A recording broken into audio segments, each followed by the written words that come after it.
selamat sore Bapak, Ibu, dan saudara-saudari sekalian. Kita jumpa kembali dalam Kompas Iman.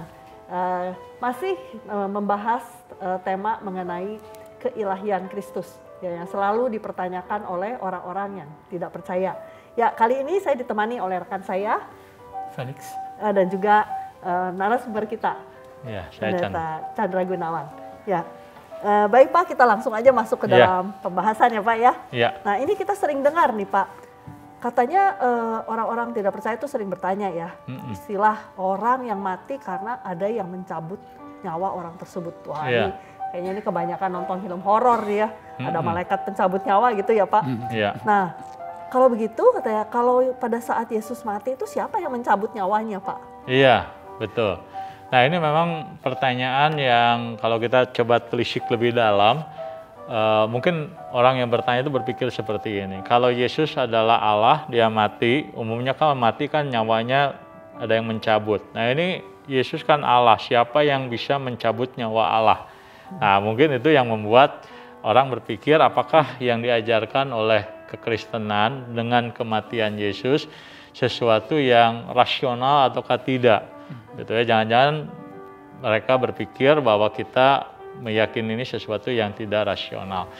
Nah, jadi kita perlu memang untuk menjawab pertanyaan tadi, kita kembali kepada apa yang Alkitab katakan kepada kita, bukan sekedar menurut apa yang persepsi orang pikirkan. Memang orang seringkali berpikir bahwa saat orang mati nyawanya ada yang mencabut gitu ya, jadi tubuhnya nyawanya keluar, ada yang nyabut begitu ya. Nah tetapi dalam Alkitab ketika Tuhan Yesus menjelang kematiannya, dia menegaskan bahwa bukan manusia berkuasa di dalam melepaskan Yesus ataupun menghukum Yesus sampai mati, tetapi Yesus itulah yang memberikan nyawanya, begitu ya. Nah, jadi maka kalau kita membaca dalam Alkitab, waktu kematian Yesus itu salah satu perkataan Yesus itu adalah dia berkata bahwa kepada Allah dia serahkan nyawa dia, begitu ya. Nah, artinya apa? Artinya seperti perkataan tadi bahwa Yesus mati, siapa yang mencabut nyawanya? Yesus tidak ada yang mencabut nyawanya, dia menyerahkan dirinya, gitu ya, melalui kematian itu. Nah, jadi sebenarnya ada konsep yang keliru di dalam sebagian orang yang berpikir seperti tadi, bahwa ketika Yesus mati ada malaikat yang mencabut nyawanya. Enggak seperti itu. Bahkan kalau kita berbicara soal kematian manusia pada umumnya pun, nah itu sebenarnya kita harus memahaminya tidak seperti gagasan tadi, begitu. Nah, jadi itu semacam kesalahpahaman sebenarnya pertanyaan lebih tadi. Banyak karena kebanyakan nonton film ya Pak. Iya, ciptaan betul. Hollywood ya Pak. Iya, betul.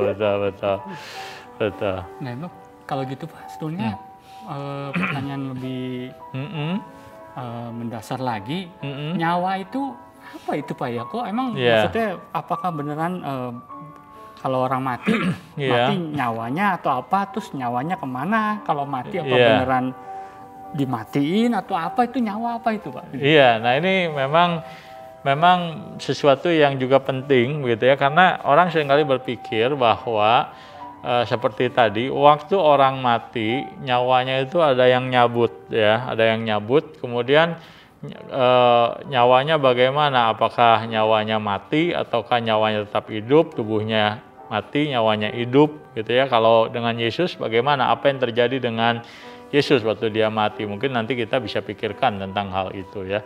Nah, jadi kalau kita berbicara soal ini, saya kira kembali lagi kepada apa yang Alkitab coba ajarkan kepada kita, bahwa ternyata dalam Alkitab itu digambarkan bahwa nyawa itu bukan semacam kalau saya mau pakai istilah jeroannya manusia. Kalau tadi kan kayak ada yang nyabut keluar gitu ya, berarti kan ada di dalam cabut keluar gitu ya. Nah, sebenarnya waktu Alkitab berbicara soal nyawa, begitu ya, bicara soal nyawa. Nah, Alkitab itu berbicara soal diri manusia yang utuh. sebagai makhluk yang memiliki nyawa itu makhluk yang memiliki dimensi bukan hanya jasmani, tapi dimensi yang bersifat psikologis, ya, dimensi yang bersifat mental, begitu ya, seperti pemikiran, emosi dan lain sebagainya. Nah, jadi waktu Alkitab mengatakan, misalnya waktu seseorang mati, begitu ya. Nah, maka yang mati itu apa? Yang mati itu adalah tubuh sebenarnya. Nah, lalu kalau begitu nyawanya bagaimana? Yang dimaksudkan dengan nyawanya kembali kepada Tuhan atau nyawanya kemudian Tuhan Tuhan kumpulkan misalnya. Nah, itu maksudnya apa? Jadi bukan jeroannya manusia, tapi diri manusia itu. Gitu. Nah, jadi kematian itu kita menyebutnya terpisahnya diri manusia dari tubuh fisiknya. Nah, jadi bukan sekali lagi jeroannya manusia. Nah, maka seperti katakan tadi, apakah waktu manusia mati, dirinya mati? Jawabannya tidak. Kenapa? Karena manusia, walaupun dia bukan makhluk yang kekal seperti Allah, Allah itu kekal. Dalam pengertian apa? Tidak ada awal, nggak ada akhir. Nah, tapi waktu manusia dicipta Allah dengan nafas Allah, gitu ya, kadang kita kejadian kan dikatakan begitu, Allah membentuk manusia dari debu tanah, menghembuskan nafas dalam hidupnya, maka manusia itu menjadi makhluk dengan natur memiliki kekekalan. Nah, jadi diri manusia itu sekali dicipta, dia tidak akan pernah tidak ada. Nah, jadi sebenarnya yang mati itu apa? Tubuhnya, dirinya ada. Gitu. Nah, hanya pilihannya kan antara waktu orang mati itu ada bersama dengan Tuhan di sorga, atau dia berhadapan dengan penghukuman Tuhan di neraka waktu seorang mati itu. Nah, itu tergantung dari apakah orang percaya Yesus atau tidak. Begitu. Nah, jadi itu salah satu kesalahpahaman yang saya lihat dimiliki oleh banyak orang, termasuk orang Kristen juga. Karena orang Kristen juga seringkali berpikir bahwa nyawa itu ya itu kayak jeronya manusia yang dicabut keluar, begitu ya. Gitu. Dan dan lebih cilaka lagi sebagian orang percaya bahwa nyawa orang yang sudah meninggal itu gentayangan. Itu gentayangan. Ada di mana-mana. Nah, sebenarnya enggak ya. Tuhan sudah membatasi. Ada dunia orang hidup, ada dunia orang mati. Dunia orang mati ada dua, ada sorga, ada neraka. Neraka bagi orang yang nggak percaya, sorga bagi orang yang percaya. Nah, kurang lebih begitu, Pak. Iya, Pak Felix dan Ibu Rati. Kalau gitu, Pak, nah ini jadi pertanyaannya berlanjut nih ya, Pak. Nah, Yesus itu adalah Allah. Nah, tapi pada waktu Yesus mati itu apakah itu juga berarti bahwa Allah itu mati? Iya, nah ini yang tadi saya katakan menarik sekali, karena waktu kita berbicara soal kematian itu terkait dengan fisik, begitu ya. Jadi manusia sendiri waktu dia mati, diri manusianya nggak mati, begitu ya. Nah, hanya persoalannya adalah dengan Yesus ini, begitu ya. Apakah ketika Yesus mati, yang mati itu Allahnya atau manusianya? Nah, ada orang berpikir bahwa Allah nggak bisa mati, yang mati itu adalah manusianya misalnya. Nah, ini pemahaman yang salah, gitu ya. Jadi yang mengatakan diri manusianya yang mati, Allahnya tidak mati itu salah. Kenapa? Karena salah satu pengakuan iman kita, Bu Rati, adalah bahwa kemanusiaan dan kealahan Yesus itu nggak bisa dipisah. Jadi kita nggak bisa bilang bahwa yang mati itu kemanusiaannya Yesus, nggak bisa, karena kemanusiaan dan kealahan Yesus tidak bisa dipisahkan. Tapi juga kita nggak bisa bilang bahwa yang mati itu Allah, karena Allah nggak bisa mati, Allah nggak mungkin mati, begitu kan? Nah maka kalau begitu bagaimana menjelaskannya? Mau coba? Mau coba ya? Sih nggak, Pak. Iya.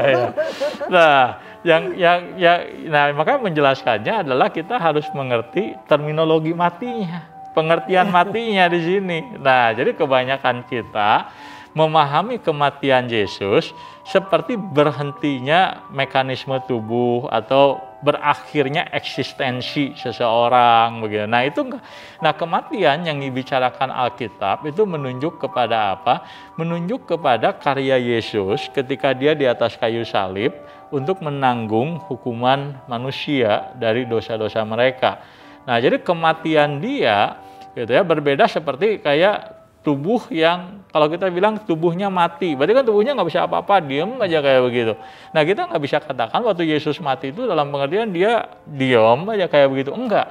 Jadi waktu dia mati, dia dalam pribadi Kristus itu mengalami kematian, gitu ya. Kematian di situ dalam pengertian mengalami penghukuman dari dosa. Begitu. Nah jadi tubuh fisik Yesus yang mati selama 3 hari itu betul-betul mati, bukan pingsan.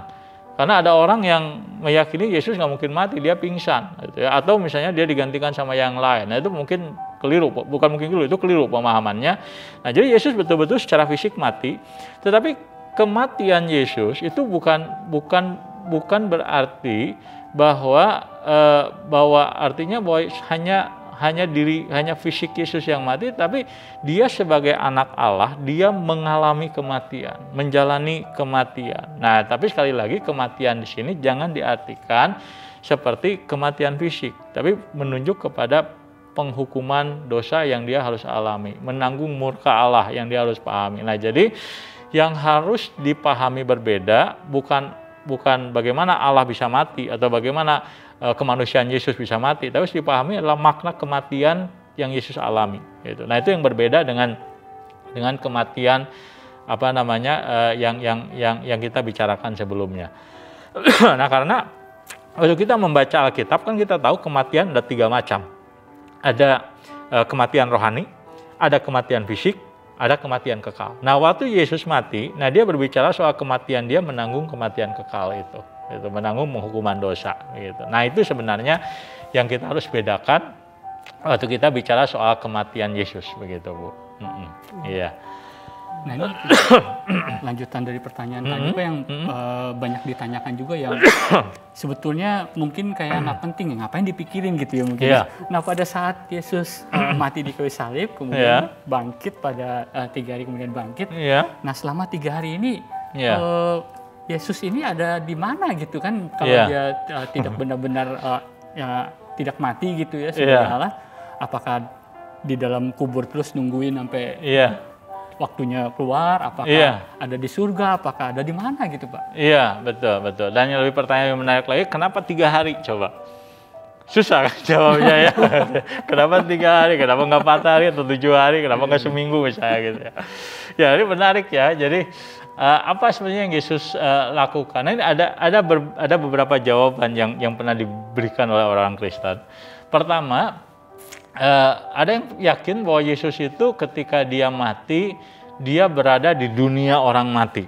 Ya, karena Alkitab itu menggambarkan bahwa dunia ini ada dunia materi, tapi juga ada dunia setelah manusia mengalami kematian, yaitu dunia orang mati. Nah, dikatakan bahwa Yesus di sana.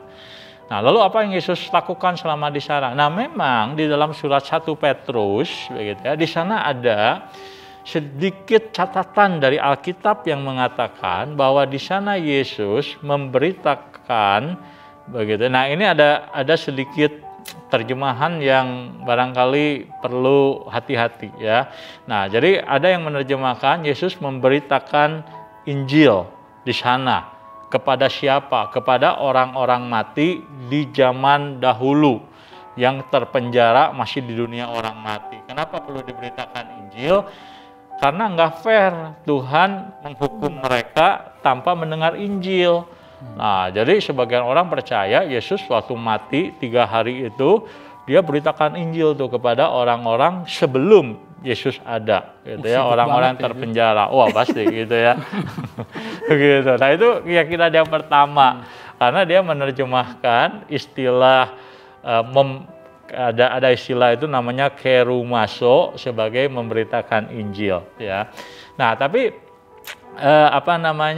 selain itu ada juga yang mungkin terjemahan yang lebih baik dikatakan memproklamasikan kemenangannya, begitu ya. Nah, memproklamasikan kemenangannya artinya menyatakan bahwa dia sudah sudah menang atas siapa? Nah, siapa? Atas orang-orang yang terpenjara. Nah, yang orang terpenjara itu siapa? Orang-orang yang menolak Kristus, orang-orang yang tidak percaya, menunjukkan bahwa mereka selama ini telah kalah. Begitu ya. Nah, jadi dunia orang mati itu jangan dibayangkan semata-mata sekedar sebagai kumpulan orang mati yang terpenjara. Tapi istilah dunia orang mati ataupun orang terpenjara itu menunjuk kepada kuasa kegelapan yang menguasai begitu ya orang-orang yang berdosa itu. Nah, jadi waktu Yesus turun ke dalam dunia orang mati, nah Yesus sedang menaklukkan mereka, menyatakan bahwa maut sudah dikalahkan,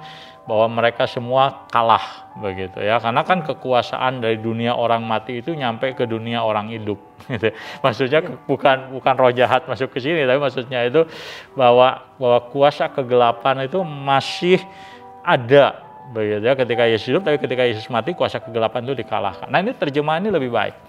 Nah memang di dalam Efesus juga ada sedikit keterangan juga dalam Alkitab yang mengatakan bahwa Yesus digambarkan dalam kematiannya itu seperti dia itu berperang, menaklukkan, mengalahkan, dan waktu dia menang dia itu bawa barang jarahan yang dibagikan. Nah, itu menggambarkan bahwa seperti ada peperangan Kristus ketika dia di dalam kematiannya. Nah, tetapi saya lebih melihat bahwa dalam kematian Yesus ketika dia mati di atas kayu salib, sebenarnya dosa itu sudah dikalahkan. Dan waktu dia turun ke dalam dunia orang mati, apa yang dia lakukan? Dia justru mengalahkan maut. Nah, apakah maut itu digambarkan kayak peperangan kah? Ataukah apa yang terjadi selama 3 hari? Apakah ada perang di antara dunia malaikat? Itu misteri, saya gak bisa memberitahu karena saya sendiri tidak tahu begitu ya. Termasuk pertanyaan tadi, kenapa 3 hari? Yang pasti adalah Tuhan Yesus mengatakan bahwa seperti Yunus berada di dalam perut ikan selama 3 hari itu, begitulah kemudian Anak Manusia akan ada di bukan hanya di perut bumi tapi di dunia orang mati untuk mengalahkan maut itu. Nah, jadi sebenarnya itu yang Yesus lakukan menurut Alkitab. Nah, jadi jangan salah paham, karena banyak orang berpikir waktu Yesus mati di atas kayu salib, kemudian dia turun ke dalam dunia orang mati, dia disiksa oleh iblis. Karena kan yang menguasai neraka adalah iblis, jadi Yesus disiksa itu bukan. Jadi Yesus di dunia orang mati bukan disiksa iblis, dia menanggung murka Allah gitu ya, untuk membebaskan manusia dari dosa gitu ya. Nah itu yang Alkitab nyatakan kepada kita. Jadi masih ada unsur misterinya, Pak. Kita nggak tahu persis, tapi yang Alkitab tunjukkan adalah seperti itu. Iya. Memang diskusi yang berat dan menarik ya, Pak. Terima kasih untuk pencerahannya, walaupun mungkin pasti masih banyak pertanyaan. Iya, memang ditanya lagi aja nanti.